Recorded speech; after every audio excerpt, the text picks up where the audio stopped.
Hello, my dear students. Welcome back to your science class. So, students, today we will do our back exercise questions of our chapter number 8, that is physical and chemical changes. So, let's start our A part. I hope, student, each one of you have opened page number 91 of your science notebook. So, we are doing back exercise questions of our chapter physical and chemical changes. Okay, so student, in this video we will complete our A part, that is choose the most appropriate answers. So I want everyone should have a pencil in your hand and mark the answers correctly in your science notebook, right? Sorry, in your science book. So let's start. So what does question 1 says? Read question number 1. Question 1 is, which of these is a chemical change? Now among the four options, you have to tell which is a chemical change. A substance with different chemical properties is formed. Is that a chemical change? A substance in a different state but different chemical properties is formed. The molecules of the substances do not undergo any change. A substance with a different shape and size but similar chemical properties is formed. So you have to tell among these which is a chemical change. So student, the answer is a substance with different chemical properties is formed is a chemical. When we obtain different or another some kind of we obtain different chemical properties from that object, that is known as a chemical change. See, a chemical change occurs when two substances react chemically to form a new substance. So basically chemical change is that, student, when we form a new substance from that, okay, with different chemical properties. So this is the answer. Moving further, read question number 2. What does question number 2 says? Everyone read question number 2, students. Question number 2 is, which of these is an irreversible physical change? Now you have to tell an irreversible physical change which cannot be reversed, right? Is it rusting of iron? Is it freezing of water? A double decomposition reaction? Breaking of a glass tumbler? See, which is irreversible, which cannot bring back into its original position. See, so the answer is breaking of glass tumbler. It is physical change, but it cannot be reversed, right? Breaking of a glass tumbler is a irreversible physical change, student. Rusting of iron is a chemical change, okay? Freezing of water is a reversible physical change. It can be reversed, right?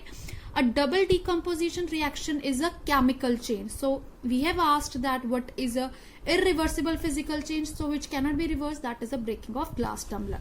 Okay, moving further, read question number 3. What does question 3 says? Question number 3 is, an arrow pointed downward in a chemical reaction shows. If arrow is pointed downwards, right? So it is evaluation of gas.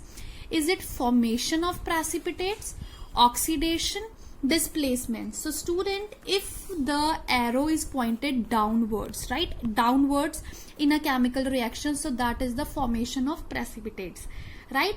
An arrow pointing downwards shows the formation of the precipitate, and the arrow pointing upwards show the evaluation of gas. If it is upward, then it is evaluation of gas. If it is downward, then it is formation of of precipitates. Okay, so read question number 4. What does question number 4 says? Question 4 is, a chemical reaction in which heat is given out. In which heat is given out. So that process or that reaction is known as, is it exothermic, is it endothermic, or is it decomposition, or it is neutralization? So the answer is exothermic reaction. Exothermic reactions, students, are accompanied with the release of heat. In this, heat is released, right? And endothermic reactions are accompanied by absorption of heat. Endothermic absorption of heat takes place, right? I hope everybody is marking the answers correctly. First is A, second is D, third is B, fourth is A. So let's move further. Read question number 5. What does question number 5 says? So yes, what does question 5? Question 5 is, in a combination reaction, how many products are formed? So in a combination reaction, student, how many products are formed? So 2 only, 1 or 2 only, or 1 only? Number cannot be specified. So student, in a combination reaction, only one product is formed, right? A compound is formed from its elements. You know, a compound is always formed from its element. So for example, water and oxygen combine to form water. Water and oxygen combine to form water. So only one product will be formed. Okay. So moving further, what does question number 6 says? Everyone read question number 6.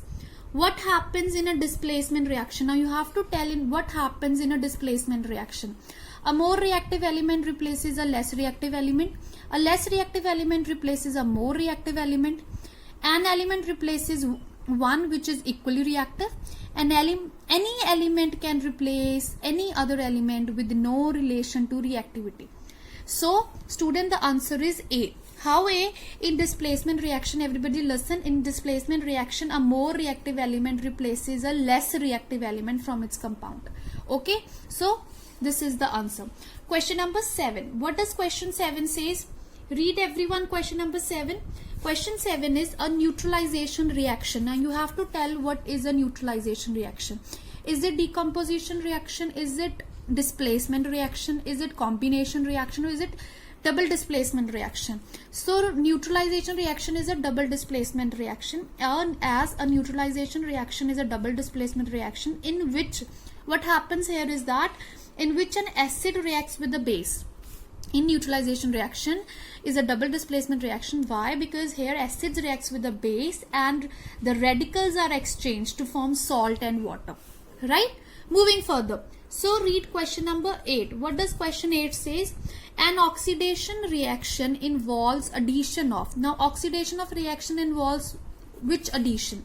Oxygen, addition of oxygen, or it is hydrogen, or it's oxygen or removal of hydrogen, it's hydrogen or removal of oxygen. So student, it is oxygen and removal of hydrogen. C answer. The answer is C. As an oxidation reaction involves addition of oxygen or removal of hydrogen from the substances, right? So moving further, question number 9. What does question 9 say? Question 9 is, in which of the following reaction is there only one reactant? Now you have to tell from following these 4, there is only one reactant. So is it combination reaction? Is it decomposition reaction? See, student, combination itself tells that there will be combination of 1 or 2 reactions. So it is not. 1 or 2 reactant will be there. Decomposition reaction, single displacement reaction or double displacement reaction. One reactant will be in decomposition reaction. A compound breaks up into 2 or more substances. In decomposition reaction, students, compounds break down into 2 or more substances, right? Moving further. So what does question number 10 says? Read question number 10. If A is more reactive, they are giving you that if A is more reactive than B, which of the following is true? If A is more reactive, right? A will replace B from a salt of B, or B will replace A from a salt of A. Both can displace each other from their salts. Both cannot displace each other from their salt. So what is the answer? Answer is A. A will replace B from a salt of B. Students, see, the given reaction is an example of a displacement reaction, right? In which a more reactive element replaces a less reactive element from its salt solution. So this is the reason behind this. So yes, student, with this we have completed our A part, that is choose the most appropriate answers. So in another video we will complete our rest of the exercises. I hope each one of you have marked correctly, students, right? Okay. I hope, student, each one of you have written your answers correctly. So now click the pictures and send it to me. So till then, take care, stay safe and stay healthy. Thank you, students.